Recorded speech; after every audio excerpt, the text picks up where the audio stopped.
great professor is often a person who feels great passion for the material, great enthusiasm about it, and great interest in it, and is not afraid to show that enthusiasm very openly, even if the students roll their eyes or look like, here he goes again. Students can be ignited by the energy and love of learning of a teacher.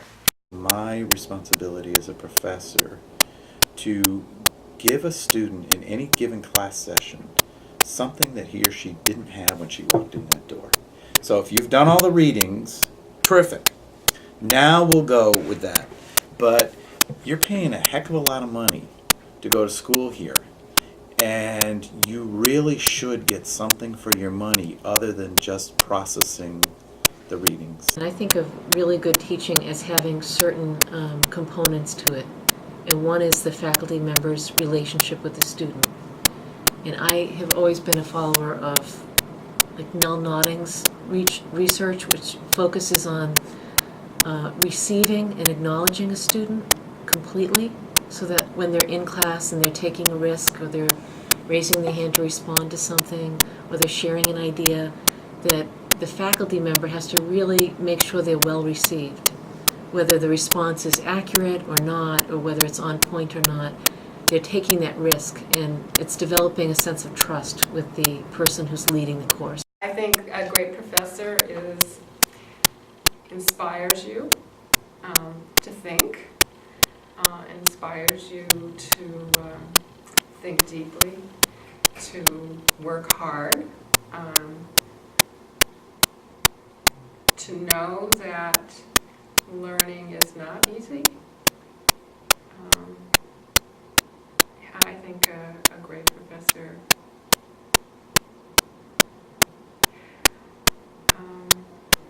somehow pushes you to want to do your best.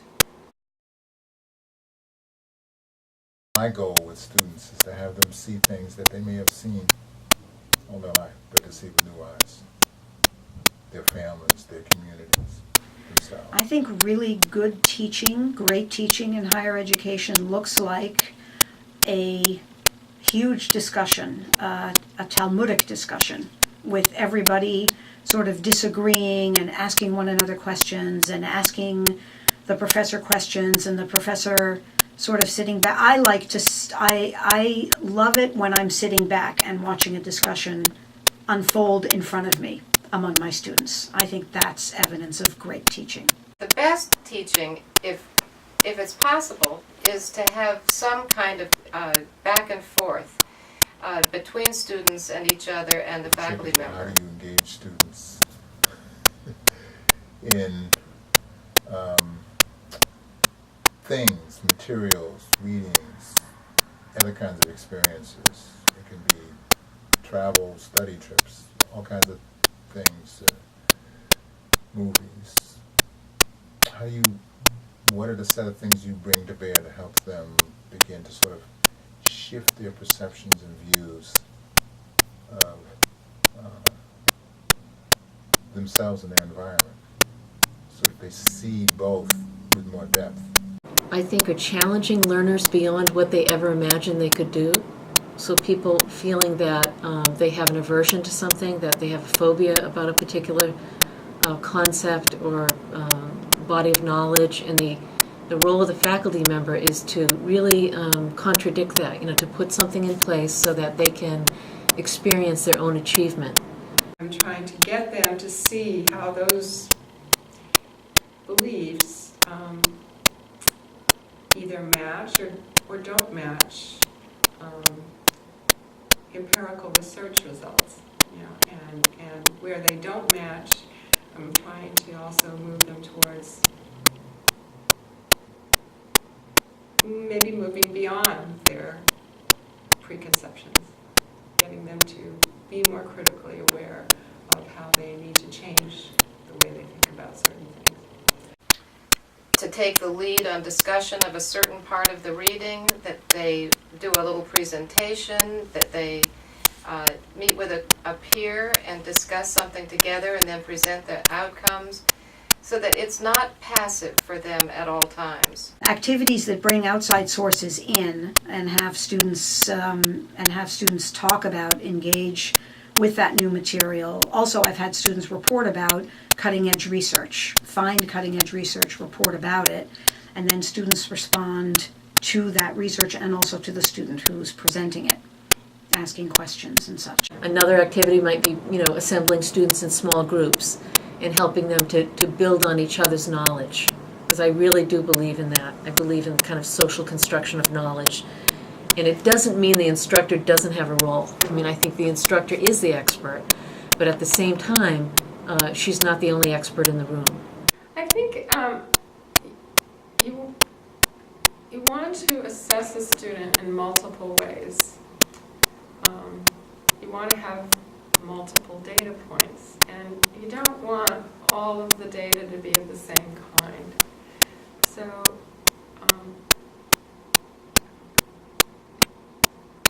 yes, you have written assignments, but maybe different kinds of written assignments, some short, some long, maybe some that are done in class,